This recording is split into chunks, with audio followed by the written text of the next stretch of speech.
Okay, this is working. I miss you guys, and I just wanted to leave this video to cover some of the chapters that I won't be able to go over with you before your quiz on Friday. So let's just do a couple things that we need to review. Number one, your essay on your scandal is due next Tuesday, November 21st, on Google Classroom. That needs to be typed and submitted on Tuesday. We will be in the lab on Monday for you to work on that. All right, so number two, you should have read chapters 14 through 15 of the Scarlet Letter, which I'm about to go over with you, and your homework was to read chapters 16 through chapters 16 through 19 before Friday, because you will have a quiz. So today, Miss Garner is going to show you this video where I review chapters 14 and 15 with you. And then for homework, you will go home, read chapters 16 through 19, and I'll post a video to Google Classroom that you can watch where I review those if you choose to watch it. Okay, so if you open your book up to chapter 14, what I like about this section of the book is the chapters are really, really short, so there's not a lot of reading, but they are action-packed and important. So in chapter 14, Hester and the physician, I took notes on what I should tell you guys. Chillingworth and Hester talk by the stream and the forest, and again, that's an example of romanticism because they're sharing those intimate kind of moments in nature, which is an important romantic tenet. So they are talking, and Chillingworth congratulates Hester, and he says, "I've heard that the town magistrates are going to let you take off the letter. That's awesome." She said, "I don't really care what anybody thinks at this point. This letter has been on for 7 years. Everybody knows it. And who cares if I take the letter off? Now my reputation is ruined. It doesn't matter." Now what you want to focus on here is why are they going to allow her to take off the letter?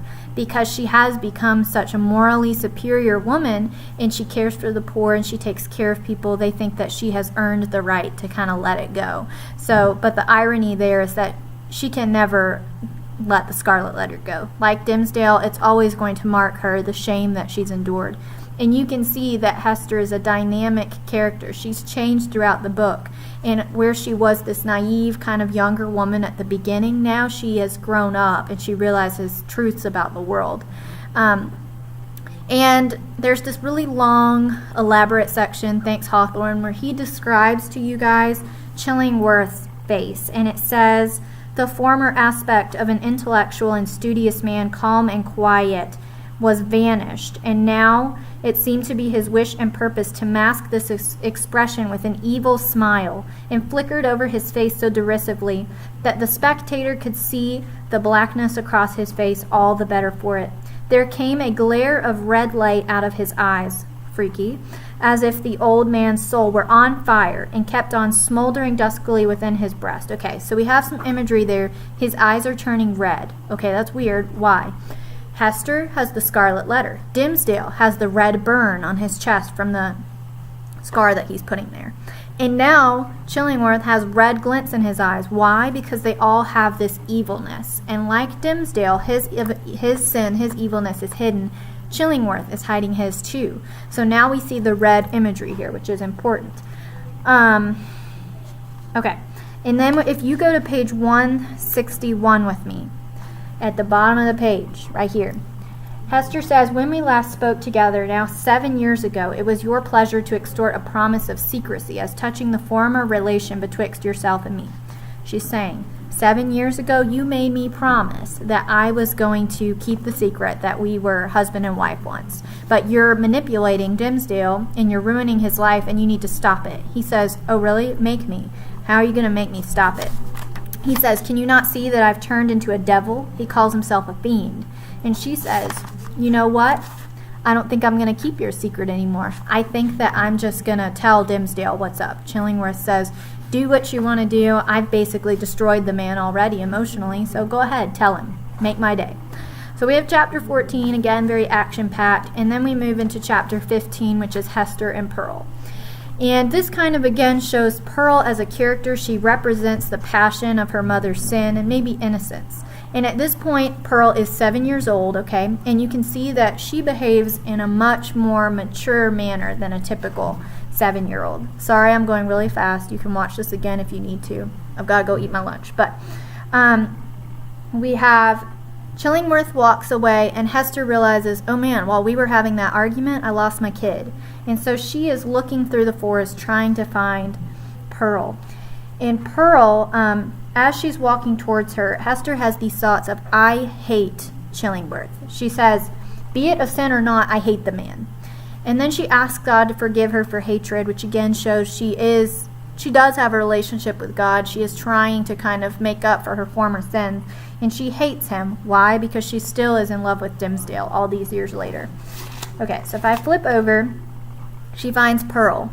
And we have this very kind of romanticism section where it describes on page 168 that Pearl is hanging out in nature, that she is picking up all of the different jellyfish that are around there. By the way, don't actually do that in real life. Jellyfish that are dead can still sting you, so way to go, Hawthorne. But that Pearl's playing with the jellyfish, that she is picking up the rocks, and she is make-believing and imagining a world that she's created. So we have two tenets of romanticism. One, she's in nature, and number two, she's being imaginative. So both are important.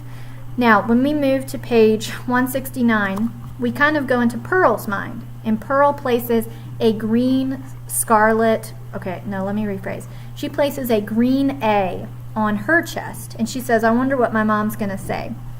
Hester kind of rolls up and says, why'd you run away from me? I lost you. You stressed me out. Why do you have this green letter on your chest? She said, I don't know, Mom. Why are you wearing a red A on your chest? Like, will you finally tell me what the A means?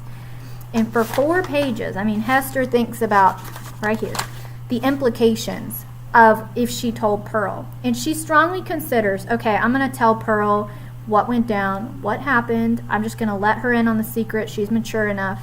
And then she looks at Pearl and she sees how much of a child she still is. And she thinks, I can't burden her with the truth yet. I'm not going to tell her. And she said, oh, I just wear the Scarlet Letter because I like the gold embroidery on my dress, which Pearl is obviously very smart, and she doesn't see through that, and she continues to harass her mom. Why are you wearing a Scarlet Letter? And then Pearl again shows us how smart she is, because she says, Mom, you wear the Scarlet Letter in the same place that the minister clutches his chest. What's the deal there? And Pearl has finally figured out what all the other townspeople couldn't have over the 7 years. So that again shows how blinded they are, that Pearl does realize, okay, this is my father and this is the situation here. So we know that Pearl's not going to give it up. And Pearl's going to find out the truth no matter what, and she is smart enough to do it. So feel free to email me any questions. The chapters 16 through 19 video will be up on Google Classroom for you to look at if you so choose.